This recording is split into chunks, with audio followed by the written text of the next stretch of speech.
फिर से आपको दिखाते हैं हम खिसकते पहाड़, दरकते बुग्याल। अलग अलग आकृति लिए यहाँ पर पठारी विभाग हम आपको दिखा रहे हैं।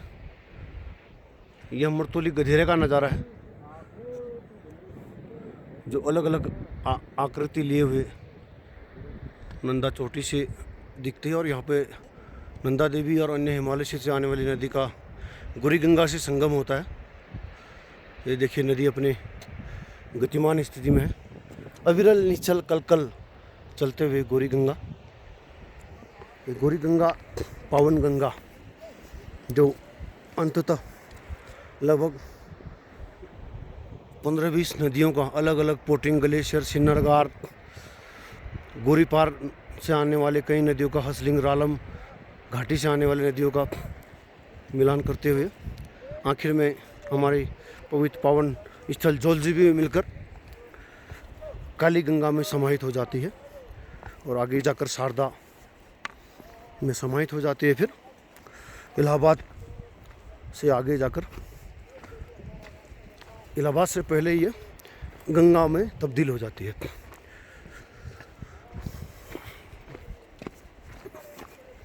ये देख सकते हैं आप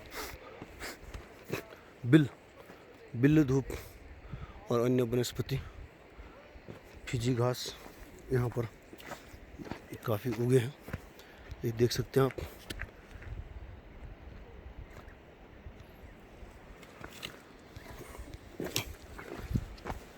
बर्ची की ट्विटरिंग आप सुनाई दे रहा आपको। चंगो बोलते हैं हमारे भाषा में, इसको चंगो बोलते हैं। इनकी चोंच ऑरेंज कलर की होती है और विंटर में ये भी माइग्रेशन करते हैं। ओनली हमारी माता जब बर्फ़ पड़ती थी तो हम लोग कुछ फलदार वृक्षों से बर्फ़ गिराते थे और ये तिब्बतन क्रॉ जो है, कौवा जो है, नीचे भाबर की तरफ को पलायन करते थे। तो हमारी माता जी कहती थी कि हिमालय में जो है बर्फ़ पड़ने लगी है, चंकाव जो है इस तरह झुंड में जाते हैं। और इनकी भी एक कम्युनिटी है कि ये इकट्ठे चलते हैं। तो इंसान की तरह वन्य जीव जंतु पक्षियों में भी समाज होता है, वो इस तरह से साथ साथ रहते हैं और अपने को सहायता भी करते हैं। यह मेरा मानना है। और कुछ इतिहासकारों या बुज़ुर्गों ने हमको अपने दैनिक जीवन के अनुभव, क्योंकि उन्हीं के साथ वो लोग आपस में विचरण करते हैं, विचार करते हैं। और हमेशा देवी पूजन कार्यक्रम में सबसे पहले हिस्सा जो है हमारे पहाड़ों में भी कौवा का माना जाता है। देव भोग लगाने के बाद इंसानों को प्रसाद देने से पहले कौवे को यह काले काले की आवाज़ देकर यह प्रसादी स्वरूप, भोग स्वरूप उसका हिस्सा उसको दिया जाता है। तो हर जीव का अस्तित्व हर भगवान से कनेक्टेड होता है।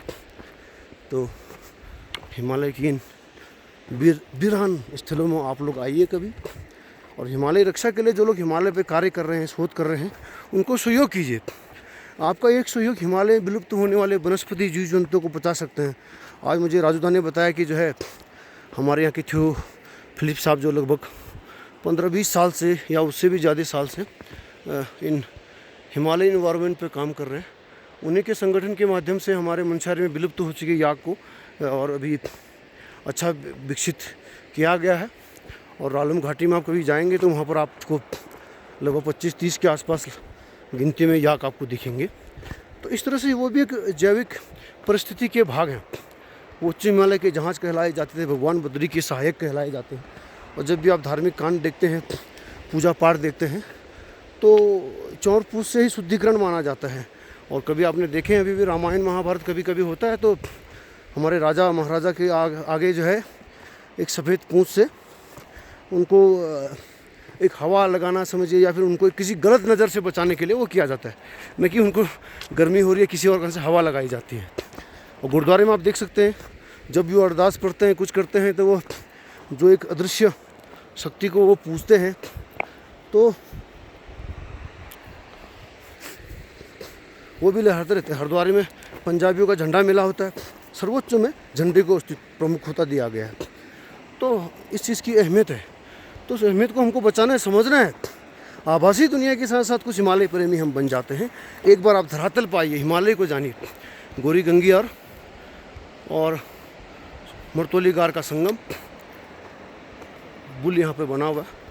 हम नदी तट पे पहुँच चुके हैं। लगभग 1.25 किलोमीटर का जिगजैग मार्ग है मरतोली से नीचे गार तक, और इस तरह से अलग अलग पठार यहाँ पे बने हुए हैं। देखिए काफ़ी सुंदर दिखते हैं।